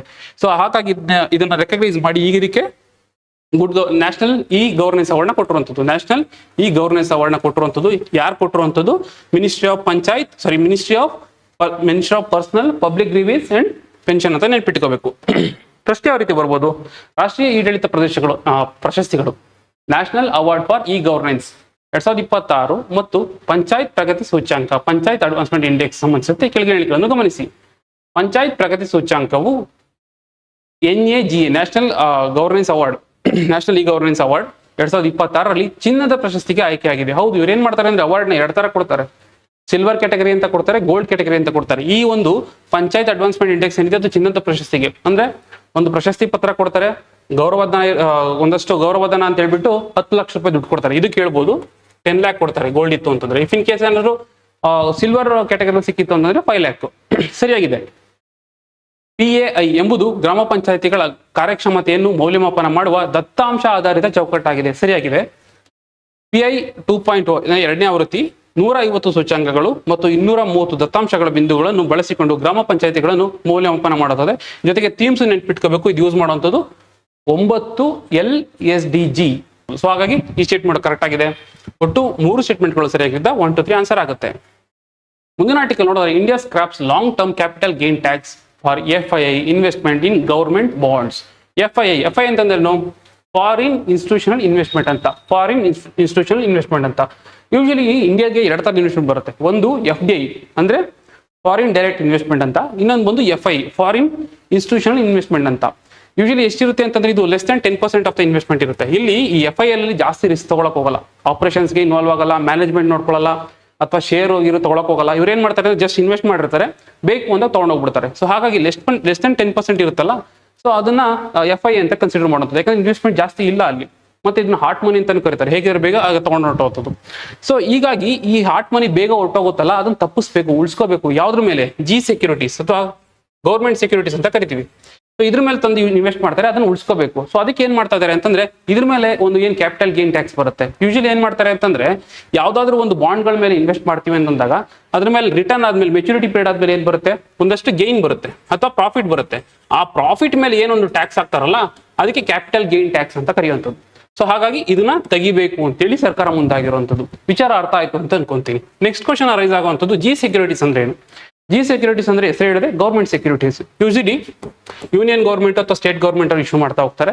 ಏನಕ್ಕೆ ಅಂತಂದ್ರೆ ಈಗ ಏನಾದ್ರು ಫಿನಾನ್ಷಿಯಲ್ ಕನ್ಸ್ಟ್ರೈನ್ ಇತ್ತು ಅಥವಾ ಡೆಫಿಸಿಟ್ ಇತ್ತು, ಅದು ಫಿನಾನ್ಷಿಯಲ್ ಡೆಫಿಸಿಟ್ ಇತ್ತು. ಸೊ ಆ ಟೈಮಲ್ಲಿ ಏನಾದ್ರು ಒಂದು ಸ್ವಲ್ಪ ಕ್ಯಾಪಿಟಲ್ ಬೇಕು ಅಂತಂದಾಗ ಈ ಗೌರ್ಮೆಂಟ್ ಸೆಕ್ಯೂರಿಟೀಸ್ನ ಇಶ್ಯೂ ಮಾಡಕೋದ. ಈ ಓಪನ್ ಮಾರ್ಕೆಟ್ ಆಪರೇಷನ್ ಅಂತ ಒಂದು ಬರುತ್ತೆ. ಸೊ ಅದ್ರ ಮೂಲಕ RBI ಮೂಲಕ ಇಶ್ಯೂ ಮಾಡ್ತಾ ಹೋಗ್ತಾರೆ ಗೌರ್ಮೆಂಟ್ ಸೆಕ್ಯೂರಿಟೀಸ್. ಗೌರ್ಮೆಂಟ್ ಅವರ ಇಶ್ಯೂ ಮಾಡೋದ್ರಿಂದ ಇದನ್ನ ಝೀರೋ ರಿಸ್ಕ್ ಬಾಂಡ್ಸ್ ಅಂತಾನು ಕರೀತಾರೆ. ಯೂಶಲಿ ಸಾಕಷ್ಟು ರೀತಿನಲ್ಲಿ ಬರುತ್ತೆ. ಫಾರ್ ಎಕ್ಸಾಂಪಲ್ ಟ್ರೆಜರಿ ಬಿಲ್ಸ್ ಅಂತ ಬರುತ್ತೆ, ಶಾರ್ಟ್ ಟರ್ಮ್ ಲಾಂಗ್ ಟರ್ಮ್ ಅಂತ ಬರುತ್ತೆ, ಟ್ರೆಜರಿ ಬಿಲ್ಸ್ ಅಂತ ಬರುತ್ತೆ. ಅದರಲ್ಲೂ ಬೇಜಾಂತರ ಬರುತ್ತೆ. ಫಾರ್ ಎಕ್ಸಾಂಪಲ್ 91 ಡೇಸ್ಗೆ ಇಶ್ಯೂ ಮಾಡ್ತಾರೆ, 90 ಮೆಚುರಿಟಿ ಪೀರಿಯಡ್. ಆಮೇಲೆ ಇದನ್ನು ಡಬಲ್ ಮಾಡ್ಕೊಂಡ್ರೆ 182 ಡೇಸ್ಗೆ, ನೆಕ್ಸ್ಟ್ 364 ಡೇಸ್ಗೆ. ಸೊ ಈ ರೀತಿ ಇಶ್ಯೂ ಮಾಡ್ತಾ ಹೋಗ್ತಾರೆ. ನೀವು ಯಾವ ಸ್ಟೇಟ್ ಏನಕ್ಕೆ ಇಶ್ಯೂ ಮಾಡಿದ್ರು ಅದ್ರ ಮೇಲೆ ಏನಾದ್ರು ಕ್ಯಾಪಿಟಲ್ ಗೇನ್ ಬಂತು ಅಂತಂದ್ರೆ ಆ FII ಏನಿದೆ, ಸೊ ಅದಕ್ಕೆ ಆ ಗೇನ್ ಮೇಲೆ ಟ್ಯಾಕ್ಸ್ ಹಾಕೋದಿಲ್ಲ ಅಂತೇಳಿ ರಿಫಾರ್ಮ್ ಮಾಡುವಂಥದ್ದು. ಇವ್ರ ಉದ್ದೇಶ ಒಂದೇ, ಈ FII ಏನ್ ಬರುತ್ತೆ ಗೌರ್ಮೆಂಟ್ ಸೆಕ್ಯೂರಿಟೀಸ್ಗಳಿಗೆ ಅದನ್ನ ಲಾಂಗ್ ಟರ್ಮ್ ಅಲ್ಲಿ ಉಳಿಸ್ಕೋಬೇಕು. ಯಾಕಂದ್ರೆ ನಾವು ಅದು ಟ್ಯಾಕ್ಸ್ ಹಾಕಲ್ಲ, ನೀವು ಇನ್ವೆಸ್ಟ್ ಮಾಡಿ ಅಂತ ಹೇಳ್ತಿರೋದು. ಅರ್ಥ ಆಯ್ತು ಅನ್ಕೋತೀನಿ. ಮುಂದಿನ ಆರ್ಟಿಕಲ್ ನೋಡೋದಾದ್ರೆ Bengaluru races to second spot in India's FDI investment. ಏನಾಗಿ ಅಂತಂದ್ರೆ ಬೆಂಗಳೂರು ಅಂತಾನೆ ಅಲ್ಲ, ಇವನ್ ಕರ್ನಾಟಕ ಏನಿದೆಯಲ್ಲ, ಕರ್ನಾಟಕ ಬಂದು FDI ನಲ್ಲಿ ಸೆಕೆಂಡ್ ಸ್ಪಾಟ್ ಇರುವಂತದ್ದು. FDI ನಲ್ಲಿ ಕರ್ನಾಟಕ ಬಂದು ಸೆಕೆಂಡ್ ಪೊಸಿಷನ್ ಇದೆ. ಹಾಗಿದ್ರೆ ಫಸ್ಟ್ ಯಾವುದು? ಫಸ್ಟ್ ಬಂದು ಮಹಾರಾಷ್ಟ್ರ ಆಗಿದೆ. ಯಾವ್ದ್ರಲ್ಲಿ? FDI ನಲ್ಲಿ ಈಗೇನು ಡಿಸ್ಕಷನ್ ಮಾಡ್ತಾ ಇದೆ ಇನ್ವೆಸ್ಟ್ಮೆಂಟ್ ಅಲ್ಲಿ, ಅದ್ರಲ್ಲಿ ಫಸ್ಟ್ ಸ್ಟೇಜ್ ಬಂದು FDI ಅಥವಾ ಫಾರಿನ್ ಡೈರೆಕ್ಟ್ ಇನ್ವೆಸ್ಟ್ಮೆಂಟ್ ಅಂತಾರೆ. ತುಂಬಾ ಇಂಪಾರ್ಟೆಂಟ್. ಮ್ಯಾನೇಜ್ಮೆಂಟ್ ಬರುತ್ತೆ, ಇನ್ವೆಸ್ಟ್ಮೆಂಟ್ ಬರುತ್ತೆ, ಲಾಂಗ್ ಟರ್ಮ್ ಅಲ್ಲಿ ಇರುತ್ತೆ, ಎಂಪ್ಲಾಯ್ಮೆಂಟ್ ಜನರೇಟ್ ಆಗುತ್ತೆ, ಒಂದು ಇನೋವೇಷನ್ಸ್ ಆಗುತ್ತೆ, R&D ಆಗುತ್ತೆ. ಸೊ ಹಾಗಾಗಿ ಇಂಪಾರ್ಟೆಂಟ್ ಆಗುತ್ತೆ FDI ಬರಬೇಕು ಅಂತಾನೆ ಮಾಡ್ತಿರುವಂಥದ್ದು. ಸೊ ಅದರಲ್ಲಿ ಈಗ ಕರ್ನಾಟಕ ಸೆಕೆಂಡ್ ಸ್ಪಾಟ್, ಹೈಯೆಸ್ಟ್ ಬರ್ತಿರುವಂಥದ್ದು ಮಹಾರಾಷ್ಟ್ರಗೆ. ಅದನ್ನ ಬಿಟ್ಟರೆ ನೆಕ್ಸ್ಟ್ ಬರುವಂಥದ್ದೇ ಕರ್ನಾಟಕಕ್ಕೆ ಆಗುತ್ತೆ. ಮತ್ತೆ ನಿಮ್ಗೆ ಈ ರೀತಿನೇ ಕೇಳ್ತಾರೆ ಯಾವ್ದಕ್ಕೆ ಇನ್ವೆಸ್ಟ್ಮೆಂಟ್ ಜಾಸ್ತಿ ಬರ್ತಾ ಇದೆ ಅಂತ ನೆನ್ಪಿಟ್ಕೋಬೇಕಾಗುತ್ತೆ. ಇನ್ಫಾರ್ಮೇಶನ್ IT ಅಂತ ಕರಿತೀವಿ, ಇನ್ಫಾರ್ಮೇಶನ್ ಟೆಕ್ನಾಲಜಿ. ಸೊ ಯಾವುದು? ಈ ಕಂಪ್ಯೂಟರ್ಸ್ ಹಾರ್ಡ್ವೇರ್ ಅಂಡ್ ಸಾಫ್ಟ್ವೇರ್ ಏನ್ ಬರುತ್ತಲ್ಲ, computers hardware and software. So ಅದು ಫಸ್ಟ್ ಇಯರ್ ಹೋಗ್ತದ್ದು. ನೆಕ್ಸ್ಟ್ ಬಂದು ಈ ಎಲೆಕ್ಟ್ರಾನಿಕ್ಸ್ ಅಥವಾ ಸೆಮಿ ಕಂಡಕ್ಟರ್ಸ್ ಸೆಕೆಂಡ್ ಸ್ಟೇಜ್ ಅಲ್ಲಿ ಇರುವಂಥದ್ದು. ಥರ್ಡ್ ಬಂದು ಎಲೆಕ್ಟ್ರಾನಿಕ್ ವೆಹಿಕಲ್ಸ್ ಅಥವಾ EVs ಅಂತ ಏನ್ ಹೇಳ್ತೀವಲ್ಲ, ಸೊ ಅದಕ್ಕೆ ಬರ್ತಿದೆ. ಫೋರ್ತ್ ಬಂದು ಏರೋಸ್ಪೇಸ್ ಬರ್ತಾ ಇದೆ. ಕೇಳ್ತಾರೆ, ಆರ್ಡರ್ ಕೇಳ್ತಾರೆ ಯಾವ್ದಕ್ಕೆ ಅಂತ ನೆನ್ಪಿಟ್ಕೋಬೇಕು. ಕಂಪ್ಯೂಟರ್ಸ್ ಹಾರ್ಡ್ವೇರ್ ಸಾಫ್ಟ್ವೇರ್ ಫಸ್ಟ್ ಆದ್ರೆ ಎಲೆಕ್ಟ್ರಾನಿಕ್ಸ್ ಅಥವಾ ಸೆಮಿ ಕಂಡಕ್ಟರ್ ಸೆಕೆಂಡ್ ಆಗುತ್ತೆ. ಥರ್ಡ್ ಬಂದು EV ಬರ್ತಾ ಇದೆ. ಫೋರ್ತ್ ಬಂದು ಏರೋಸ್ಪೇಸ್ ಬರ್ತಾ ಇದೆ. ಎಷ್ಟು ಬರ್ತಾ ಇದೆ ಇಲ್ಲಿ ನೋಡ್ಬೋದು. 2024-25ರಲ್ಲಿ 6,619 ಕೋಟಿ ಬರ್ತಿತ್ತು. 2025-26ಕ್ಕೆ 12,339, ಅಂದ್ರೆ ಆಲ್ಮೋಸ್ಟ್ ಡಬಲ್ ಆಗಿದೆ. ಕರ್ನಾಟಕಕ್ಕೆ ಬರ್ತಿರುವಂತ FDI ಆಲ್ಮೋಸ್ಟ್ ಡಬಲ್ ಆಗ್ತಿದೆ. ಯಾವ ಸೆಕ್ಟರ್ ಅಂತ ನೆನ್ಪಿಟ್ಕೋಬೇಕಾಗುತ್ತೆ. ಸೊ ಹಾಗಿದ್ರೆ ಕರ್ನಾಟಕಕ್ಕೆ ಯಾಕೆ ಬರ್ತಾ ಇದೆ? ಕರ್ನಾಟಕದಲ್ಲಿ ಸಾಕಷ್ಟು ಇನಿಷಿಯೇಟಿವ್ ಇದೆ. ಫಾರ್ ಎಕ್ಸಾಂಪಲ್ ನಮ್ದು ಸಿಲಿಕಾನ್ ವ್ಯಾಲಿ ಆಫ್ ಇಂಡಿಯಾ ಅಂತ ಕರಿತೀವಿ. ಅಂದ್ರೆ ಅಷ್ಟು IT ಹಬ್ ಇದು. ಜೊತೆಗೆ 500ಕ್ಕಿಂತ ಹೆಚ್ಚು GCC ಇದೆ. ಇಡೀ ಇಂಡಿಯಾದಲ್ಲಿ highest GCC global capability centres ಇರುವಂಥದ್ದು ಇಂಡಿಯಾದಲ್ಲಿ ಬೆಂಗಳೂರಲ್ಲೇ ಆಗಿದೆ. ಸೊ ಹಾಗಾಗಿ ಅಷ್ಟಿದೆ. ಅಷ್ಟೆಲ್ಲ ಟ್ಯಾಲೆಂಟ್ ಪೂಲ್ ನೋಡ್ಬೋದಾಗಿರುತ್ತೆ. ಸುಮಾರು 200ಕ್ಕಿಂತ ಹೆಚ್ಚಿಗೆ ಇಂಜಿನಿಯರಿಂಗ್ ಕಾಲೇಜ್ ಇದೆ. ಪ್ರತಿ ವರ್ಷ ನಿಮಗೆ 2.5 ಲಕ್ಷ ಇಂಜಿನಿಯರ್ ಸಿಗ್ತಾರೆ. ಸೊ ಮತ್ತೆ ಇಲ್ಲಿ ನೋಡ್ಬೋದಾಗಿರುತ್ತೆ, ಬಯೋಟೆಕ್ನಾಲಜಿ ಅಂತ ಬಂದಾಗ ಅದಕ್ಕೆ ಸಂಬಂಧಪಟ್ಟಂತ force 15% of the work force ನಿಮಗೆ ಬೆಂಗಳೂರಲ್ಲೇ ಸಿಗುತ್ತೆ. 70% ಆಫ್ ದ ಚಿಪ್ ಡಿಸೈನ್ ಇಂಡಿಯಾದಲ್ಲಿ ಬೆಂಗಳೂರಲ್ಲೇ ಆಗುತ್ತೆ. ಸೊ ಈ ರೀತಿ ಇರಬೇಕಾದ್ರೆ ಸೊ ಹಾಗಾಗಿ ಇನ್ವೆಸ್ಟ್ಮೆಂಟ್ ಅಟ್ರಾಕ್ಟ್ ಆಗದೆ ಆಗುತ್ತೆ. ಅಷ್ಟೇ ಅಲ್ಲ, ಇವನ್ ನಮ್ಮ ಗೌರ್ಮೆಂಟ್ ಪಾಲಿಸಿಗಳು ತಗೊಂಡೋದ್ರು ನಮ್ದು ಇಂಡಸ್ಟ್ರಿಯಲ್ ಪಾಲಿಸಿ 2025-30 ಅಂತಿದೆ. ಇಂಪಾರ್ಟೆಂಟ್ ಆಗುತ್ತೆ ಪಾಲಿಸಿದು. ಇಂಡಸ್ಟ್ರಿಯಲ್ ಪಾಲಿಸಿ 2025 to 30 ಅಂತಿದೆ. ಸೊ ಇಲ್ಲೇನ್ ಮಾಡಿದೀವಿ ಅಂತಂದ್ರೆ ಈ ಪಾಲಿಸಿ ಒಂದಷ್ಟು ಟಾರ್ಗೆಟ್ ಇಟ್ಕೊಂಡಿದೀವಿ. ಟಾರ್ಗೆಟ್ ಕೇಳ್ತಾರೆ ನಿಮ್ಗೆ ಎಕ್ಸಾಮ್ ಅಲ್ಲಿ 7.5 lakh crore ಅಷ್ಟು ಇನ್ವೆಸ್ಟ್ಮೆಂಟ್ ನಾವು ತರಬೇಕು ಅಂತ. ಸೊ ಆ ರೀತಿಯಲ್ಲಿ ನಾವು ಎನ್ವಿರಾನ್ಮೆಂಟ್ ನ ಕಂಡಕ್ಟ್ ಮಾಡ್ತೀವಿ ಅಂತ. ಅಷ್ಟೇ ಅಲ್ಲದೆ ಈ ಒಂದು ಪಾಲಿಸಿ ಏನ್ ಟಾರ್ಗೆಟ್ ಮಾಡಿದೆ ಅಂತಂದ್ರೆ 20 ಲಕ್ಷ ಜಾಬ್ಗಳನ್ನ ಕ್ರಿಯೇಟ್ ಮಾಡಬೇಕು ಅಂತ ಪ್ಲಾನ್ ಮಾಡಿರುವಂಥದ್ದು ಇಂಡಸ್ಟ್ರಿಯಲ್ ಪಾಲಿಸಿ 2025 to 30. ಅಷ್ಟೇ ಅಲ್ಲದೆ ನಮ್ದೊಂದು ವಿಷನ್ ಇದೆ, ಅಟ್ಲೀಸ್ಟ್ ಬೈ 2032 1 ಟ್ರಿಲಿಯನ್ ಅಷ್ಟು ಎಕಾನಮಿ ಕರ್ನಾಟಕದಲ್ಲಿ ಜನರೇಟ್ ಮಾಡಬೇಕು ಅನ್ನೋ ಒಂದು ಆಂಬಿಷನ್ಸ್ ಇದೆ. ಸೊ ಅದಕ್ಕೂ ಸಪೋರ್ಟಿವ್ ಆಗೋ ರೀತಿಯಲ್ಲಿದೆ. ಸೊ ಹಾಗಾಗಿ ನೆನ್ಪಿಟ್ಕೊಳ್ಳಿ, ಇದೆಲ್ಲ ಬೇಸಿಕ್ಸ್. ಇವನ್ ಎಕನಾಮಿಕ್ ಸರ್ವೆ ಒಂದ್ಸಲ ಓದಿದಾಗ ಇದೆಲ್ಲ ನಾವು ರಿವಿಷನ್ ಮಾಡ್ಕೋಬಹುದು. ಸೊ ಕ್ವಶನ್ ನೋಡೋದಾದ್ರೆ, ಕರ್ನಾಟಕದ ಆರ್ಥಿಕ ಬೆಳವಣಿಗೆ ಮತ್ತು ವಿದೇಶಿ ನೇರ ಹೂಡಿಕೆ ಸಾಧನೆಗೆ ಸಂಬಂಧಿಸಿದ ಕೆಳಗಿಳಿಕೆಗಳನ್ನು ಗಮನಿಸಿ. ಕರ್ನಾಟಕವು 2025-26 ಆರ್ಥಿಕ ವರ್ಷದಲ್ಲಿ 12,000 ಬಿಲಿಯನ್ ಡಾಲರ್ಗಿಂತಲೂ ಹೆಚ್ಚು FDI ಒಳಹರಿವನ್ನು ದಾಖಲಿಸಿದೆ. ಇಲ್ಲಿ ನೋಡ್ಬೋದಾಗಿರುತ್ತೆ 12,939. ಸೊ ಹಾಗಾಗಿ ಈ ಸ್ಟೇಟ್ಮೆಂಟ್ ಸರಿಯಾಗಿದೆ. ಕರ್ನಾಟಕದ ಕೈಗಾರಿಕಾ ನೀತಿ 2025-30 ಅಡಿಯಲ್ಲಿ ರಾಜ್ಯವು 2030 ವೇಳೆಗೆ 7.5 ಲಕ್ಷ ಕೋಟಿ ಹೂಡಿಕೆಯನ್ನು ಆಕರ್ಷಿಸುವ ಮತ್ತು 20 ಲಕ್ಷ ಉದ್ಯೋಗಗಳನ್ನು ಸೃಷ್ಟಿ ಮಾಡುವ ಗುರಿಯನ್ನು ಹೊಂದಿದೆ. ಕರೆಕ್ಟ್ ಆಗಿದೆ. ನಿಮ್ಗೆ ಯಾವ್ದಾದ್ರು ಒಂದು ಪಾಲಿಸಿ ಓದಬೇಕು ಅಂತಂದ್ರೆ ಇದು ನೋಡ್ಕೊಳ್ಳೋದು ಇಂಪಾರ್ಟೆಂಟ್ ಆಗುತ್ತೆ. ಭಾರತದ ಒಟ್ಟು ಜೈವಿಕ ತಂತ್ರಜ್ಞಾನದ ಕಾರ್ಯಪಡೆಯಲ್ಲಿ ಕರ್ನಾಟಕ ಸುಮಾರು 25% ಅನ್ನು ಪಾಲು ಹೊಂದಿದೆ. ಇಲ್ಲ, ಮೋರ್ ದೆನ್ 50% ಇದೆ. ಬಯೋಟೆಕ್ನಾಲಜಿ ಅಂತ ನೋಡಿದಾಗ ನಾವಿಲ್ಲಿ ನೋಡಿದ್ವಿ ಮೋರ್ ದೆನ್ 50% ಪಾಲಿದೆ. ಸೊ ಹಾಗಾಗಿ ಬರೀ 25% ಆಗಿರೋದಿಲ್ಲ. ಈ ಸ್ಟೇಟ್ಮೆಂಟ್ ತಪ್ಪಾಗುತ್ತೆ. ಸೊ ಉಳಿದ 2 ಸ್ಟೇಟ್ಮೆಂಟ್ ಕರೆಕ್ಟ್ ಆಗಿರೋದ್ರಿಂದ ಆಪ್ಷನ್ ಎ ಬಂದು 1 ಮತ್ತು 2 ಮಾತ್ರ ಸರಿಯಾಗಿದೆ. ಮುಂದಿನ ಆರ್ಟಿಕಲ್ ನೋಡಿದ್ರೆ, India's first ever C shipment value added millet heads for New Zealand. ಇಂಡಿಯಾದಿಂದ ಈ ಒಂದು ವ್ಯಾಲ್ಯೂ ಆಡೆಡ್ ಮಿಲೆಟ್ ಪ್ರಾಡಕ್ಟ್ಗಳು ಏನ್ ಮಾಡಿದ್ದಾರೆ, ಇಂಡಿಯಾದಿಂದ ಫಾರ್ ದ ಫಸ್ಟ್ ಟೈಮು ನ್ಯೂಜಿಲೆಂಡ್ಗೆ ಕಳಿಸಿರುವಂಥದ್ದು. ಯಾವ್ದ್ರ ಮೂಲಕ ಕಳಿಸಿರುವಂಥದ್ದು? ಶಿಪ್ ಮೂಲಕ ಕಳಿಸಿರುವಂಥದ್ದು. ಕೇಳ್ತಾರೆ ಎಲ್ಲಿಂದ? ಕರ್ನಾಟಕದಿಂದ ಕಳಿಸಿರುವಂಥದ್ದು. ಸೊ ಹಾಗಾಗಿ ಇಂಪಾರ್ಟೆಂಟ್ ಆಗುತ್ತೆ. ಇದೊಂದು ಸ್ಮಾಲ್ ಅಪ್ಡೇಟ್ ಅಂತ ತಗೊಳ್ಳಿ. ಅಗೇನ್ ಈ ಒಂದು ಶಿಪ್ಮೆಂಟ್ ಅಥವಾ ಒಂದು ಎಕ್ಸ್ಪೋರ್ಟ್ ನ ಯಾರು ಪ್ರಮೋಟ್ ಮಾಡಿದ್ದು? ಅಗೇನ್ ಅಪೇಡ ಬಗ್ಗೆ ಕೇಳ್ಬೋದು. ಅಪೇಡ ನೆನ್ಪಿಟ್ಕೋಬೇಕಾಗತ್ತೆ. ಎಲ್ಲಿಂದ? ಕರ್ನಾಟಕದಿಂದ ಮಾಡಿರುವಂಥದ್ದು. ಅಪೇಡ ಆಕ್ಟ್ 1985 ಎಸ್ಟಾಬ್ಲಿಷ್ ಆಯಿತು. ನಾನು ಆಲ್ರೆಡಿ ಹೇಳಿದೆ, ಮಿನಿಸ್ಟ್ರಿ ಆಫ್ ಕಾಮರ್ಸ್ ಕಡೆ ಕೆಲಸ ಮಾಡುತ್ತೆ. ಎಕ್ಸ್ಪೋರ್ಟ್ ಪ್ರಮೋಷನ್, ಬ್ರ್ಯಾಂಡಿಂಗ್ ಮಾಡುವಂಥದ್ದು, ಕ್ವಾಲಿಟಿ ಸರ್ಟಿಫಿಕೇಶನ್ ಕೊಡುವಂಥದ್ದು, ಈ ಕೆಲಸಗಳನ್ನ ಮಾಡುತ್ತೆ. ಮಾರ್ಕೆಟ್ ಡೆವಲಪ್ಮೆಂಟ್ ಮಾಡುವಂಥ ಕೆಲಸಗಳನ್ನ ಮಾಡುತ್ತೆ. ಈಗ ಫಸ್ಟ್ ಟೈಮ್ ಹೋಗಿರುವಂಥದ್ದು ಕರ್ನಾಟಕದಿಂದ ನ್ಯೂಜಿಲೆಂಡ್ಗೆ ಹೋಗಿರುವಂಥದ್ದು. ಕರ್ನಾಟಕದಿಂದ ನ್ಯೂಜಿಲೆಂಡ್ ಮ್ಯಾಪ್ ತಪ್ಪಾಗಿದೆ, ಕರ್ನಾಟಕದಿಂದ ನ್ಯೂಜಿಲೆಂಡ್ಗೆ ಹೋಗಿರುವಂಥದ್ದು. ಸೊ ಪ್ರಶ್ನೆ ಯಾವ ರೀತಿ ಬರ್ಬೋದು? ಭಾರತದ ಮೊದಲ ಸಿರಿಧಾನ್ಯ ಉತ್ಪನ್ನಗಳ ಕಡಲ ರಫ್ತು ಸಾಗಣೆ ಸಂಬಂಧಿಸಿದ ಕೆಳಗಿಳಿಕೆಗಳನ್ನು ಗಮನಿಸಿ. ಇದನ್ನು ಅಪೇಡ ಸುಗಮಗೊಳಿಸಿದೆ. ಹೌದು, ಇದರ ಒಂದು ಇನ್ಚಾರ್ಜ್ ಅಪೇಡನ್ನ ತಗೊಳ್ಳುವಂಥದ್ದು. ಸಾಕಷ್ಟು ಸ್ಟಡಿ ಆಗಿದೆ. ಇದೇ ಅದರ ಒಂದು ನೋಡಲ್ ಬಾಡಿ ಆಗಿರುತ್ತೆ. ಈ ರಫ್ತು ಸಾಗಣೆಯು ಮೌಲ್ಯವರ್ಧಿತ ಸಿರಿಧಾನ್ಯ ಆಧಾರಿತ ಉತ್ಪನ್ನಗಳನ್ನು ಒಳಗೊಂಡಿತ್ತು. ಹೌದು, ಬರೀ ಸಿರಿಧಾನ್ಯಗಳನ್ನ ಕಳಿಸಿಲ್ಲ ಅವರು, ಬದಲಿಗೆ ವ್ಯಾಲ್ಯೂ ಆಡೆಡ್ ಮಿಲೆಟ್ಸ್ ನ ಕಳಿಸಿರುವಂಥದ್ದು. ರೆಡಿ ಟು ಈಟ್ ಫುಡ್ ಅಂತ ಕರಿತೀವಲ್ಲ, ಆ ತರದ್ದು ಕಳಿಸಿರುವಂಥದ್ದು. ಸೊ ಹಾಗಾಗಿ ಸ್ಟೇಟ್ಮೆಂಟ್ ಕೂಡ ಸರಿಯಾಗಿದೆ. ಇದನ್ನು ಕರ್ನಾಟಕದಿಂದ ನ್ಯೂಜಿಲೆಂಡ್ಗೆ ರಫ್ತು ಮಾಡಲಾಗಿದೆ. ಹೌದು, ಕರ್ನಾಟಕದಿಂದ ನ್ಯೂಜಿಲೆಂಡ್ ಕಳಿಸಿರುವಂಥದ್ದು. ಒಟ್ಟು 3 ಸ್ಟೇಟ್ಮೆಂಟ್ಗಳು ಸರಿಯಾಗಿರೋದ್ರಿಂದ ಆನ್ಸರ್ ಬಂದು ಬಿ ಆಗುತ್ತೆ, 1 to 3. ಸೊ ಇದಿಷ್ಟು ಆರ್ಟಿಕಲ್ ಜೊತೆ ಸೆಷನ್ ಮುಗಿಸೋಣ. ಮುಂದೆ ಇನ್ನೊಂದು ಆರ್ಟಿಕಲ್ ಡಿಸ್ಕಸ್ ಮಾಡ್ತಾ ಹೋಗೋಣ. Thank you.